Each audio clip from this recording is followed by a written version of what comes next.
চৰাইদেউ জিলাৰ বৃহত্তৰ মথুৰাপুৰবাসী ৰাইজৰ সন্মিলিত প্ৰচেষ্টাত ষষ্ঠদশ বাৰ্ষিক বহাগী বিদায় উৎসৱ 2 আৰু 3 মে'ত শুকুৰ আৰু শনিবাৰে দুদিনীয়া বৰ্ণাঢ্য কাৰ্যসূচীৰে প্ৰয়াত ক্ষীৰোদ গগৈ সোঁৱৰণী সমন্বয় ক্ষেত্ৰ মথুৰাপুৰ ৰাজহুৱা খেলপথাৰত আৰম্ভ হৈছে। প্ৰথম দিনা পুৱা প্ৰয়াত বীৰেন বৰুৱা সোঁৱৰণী মুখ্য তৰোণ উন্মোচন কৰে বিজয় কৃষ্ণ বৰুৱাই। বিহুৱান উত্তোলন কৰে উদযাপন সমিতিৰ সভাপতি পুলিন বৰুৱাই আৰু লগতে ষষ্ঠদশ বাৰ্ষিক উপলক্ষে 16 জনকৈ বিশিষ্ট ব্যক্তিৰ দ্বাৰা 16খনকৈ বিহুৱান উত্তোলন কৰা হয়। ইয়াৰ পিছতে স্মৃতি তৰ্পণ গছপুলি ৰোপণ কৰা হয়। দিনৰ 12 বজাত জ্যেষ্ঠজনৰ আশীৰ্বাদ শীৰ্ষ সম্বৰ্ধনাৰ লগতে জ্যেষ্ঠজনক জলপান আপ্যায়ন অনুষ্ঠান অনুষ্ঠিত হয়। বিয়লি 5 বজাৰ পৰা আমন্ত্ৰিত হুঁচৰি আৰু জেং বিহু প্ৰদৰ্শন কৰাৰ পিছতে অনুষ্ঠিত হ'ব স্থানীয় শিল্পীসকলৰ দ্বাৰা সাংস্কৃতিক অনুষ্ঠান। 3 মে' অৰ্থাৎ শনিবাৰে ছাত্ৰ-ছাত্ৰীসকলৰ মাজত বিভিন্ন প্ৰতিযোগিতা অনুষ্ঠিত কৰা হ'ব। সন্ধিয়ালৈ বাৰেৰহণীয়া সাংস্কৃতিক অনুষ্ঠান অনুষ্ঠিত হ'ব। উক্ত সাংস্কৃতিক অনুষ্ঠানৰ মুখ্য আকৰ্ষণ জনপ্ৰিয় কণ্ঠশিল্পী পাপৰি গগৈৰ গীতৰ শৰাই আৰু চিচিংফাক কৌতুক গোষ্ঠীৰ বিশেষ অনুষ্ঠান। মথুৰাপুৰৰ পৰা ইছলাম আহমেদৰ ৰিপৰ্ট, অসম আদিত্য।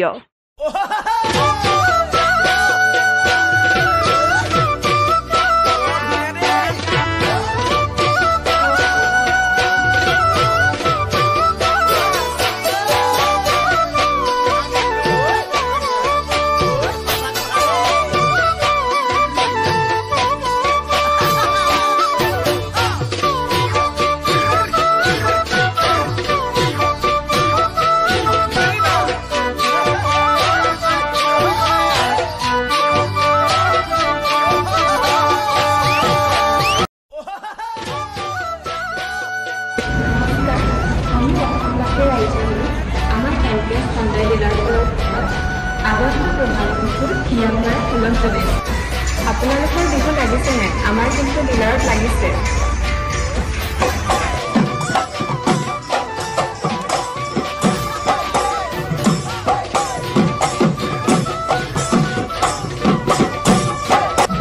আৰু ডিছকাউণ্টসমূহ মই কৈ আছোঁ, ভেনু 70,000 ডিছকাউণ্ট চলি আছে আৰু I-20 65,000 ডিছকাউণ্ট চলি আছে আৰু I-10 হাইয়েষ্ট ডিছকাউণ্ট চলি আছে up to 78,000।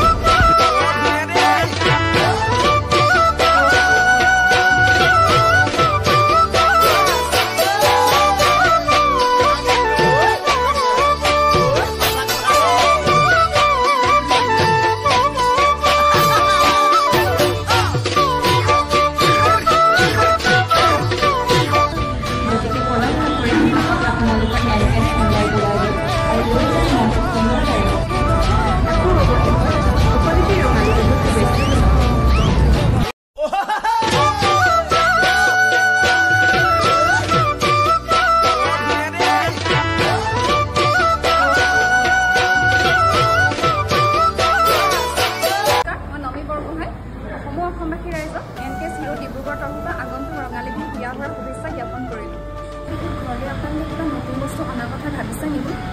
তেতিয়াহ'লে আপোনালোকে আহক NKS হিৰো ডিব্ৰুগড়লৈ আৰু আপোনালোকৰ মনপচন্দৰ দুচকীয়া বাহনখন ইয়াৰ পৰা লৈ যাওক। আমাৰ গ্লেমাৰ চিৰিজত 2500 টকা কেছ ডিছকাউণ্ট আৰু লগতে বেষ্ট এক্সচেঞ্জ ৰেটবোৰ দি থকা হৈছে।